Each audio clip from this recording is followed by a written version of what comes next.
Janasena party ప్రశ్నించడానికి పుట్టిన party, ఉద్యమాల పార్టీ, యువరక్తంతో నిండిన పార్టీ.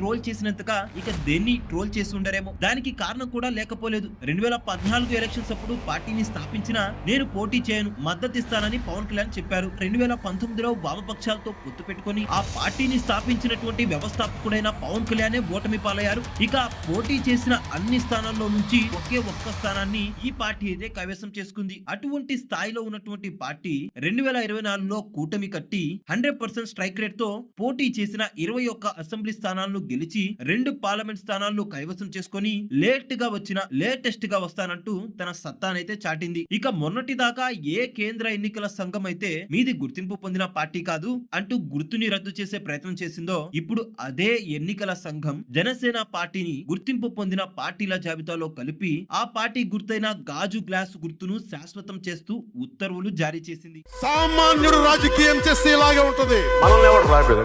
కేంద్ర ఎన్నికల సంఘం జనసేన పార్టీని రికగ్నైజ్డ్ పార్టీగా గుర్తించింది. రిజిస్ట్రేషన్ ఎవరైనా చేసుకోవచ్చు. మీకు ఇంకా సింపుల్ గా చెప్పాలంటే ఒక ట్రైన్ ఉంది, అది హైదరాబాద్ వెళ్తుంది అనుకుందాం. ఇందులో జనరల్ కోటాలో కొన్ని సీట్లు ఉన్నాయి, రిజర్వ్డ్ కోటాలో కొన్ని సీట్లు ఉన్నాయి. మొన్నటి దాకా జనసేన పార్టీ జనరల్ కోటాలో ప్రయాణం చేసిందన్నమాట. ఇప్పుడు రిజర్వ్డ్ కోటాలో ప్రయాణించబోతుంది. జనసేన పార్టీకి కేటాయించినటువంటి గాజు గ్లాస్ సింబల్ ని వేరొక పార్టీ యూజ్ చేసుకోవడానికి అవకాశం లేదు. ఇది శాశ్వతంగా జనసేన పార్టీకి కేటాయించబడుతుంది. ఈ 3 అర్హతల్ని జనసేన పార్టీ అయితే క్లియర్ చేసింది. 6% ఓటింగ్ అయితే నమోదు చేసింది. 2 అసెంబ్లీ సీట్లు గెలవాలన్న కండిషన్ ని సాటిస్ఫై చేస్తూ 21 స్థానాన్ని గెలిచింది 100% స్ట్రైక్ రేట్ తో. ఒక పార్లమెంట్ స్థానాన్ని గెలిచి ఉండాలన్న కండిషన్ ని కూడా సాటిస్ఫై చేస్తూ 2 సీట్లు గెలిచింది. అందుకని జనసేన పార్టీకి గుర్తింపు పొందిన పార్టీల జాబితాలో కేంద్ర ఎన్నికల సంఘం గుర్తింపునిచ్చింది. ఇన్నాళ్ళకి జనసేన పార్టీ పడ్డ కష్టానికి ఒక చిన్న గుర్తింపైనా వచ్చింది. ఇలా గుర్తింపు పొందిన పార్టీ హోదా లభించడం పట్ల జనసేన నాయకులు, కార్యకర్తలు అయితే చాలా హర్షిస్తున్నారు.